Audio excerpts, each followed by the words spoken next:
নমস্কার সকলকে।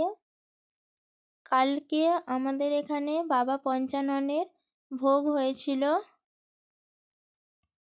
আর এই যে বড় গাছটা দেখতে পাচ্ছেন, এইটা হচ্ছে তেঁতুল গাছ আর কয়েদ গাছ, দুটো গাছ আছে। তার মাঝখানে হচ্ছে বাবা পঞ্চানন থাকেন। এইটা পঞ্চাননের মন্দির। ভোগের প্রসাদের জন্য বাঁধাকপি কাটা হচ্ছে, রান্না হবে বাবার ভাত ভোগ।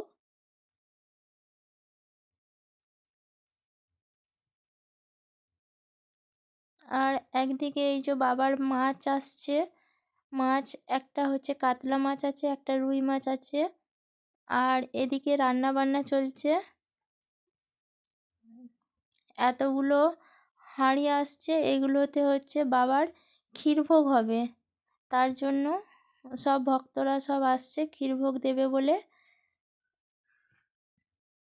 আর এদিকে ব্রাহ্মণ ঠাকুর হচ্ছে ক্ষীরভোগ রান্না করছে, আর একদিকে হচ্ছে বাবার প্রসাদ রান্না হচ্ছে, ভোগ রান্না হচ্ছে। আর এদিকে বাবার প্রসাদ বিতরণ শুরু হয়েছে, সবাই থালা পেতেছে।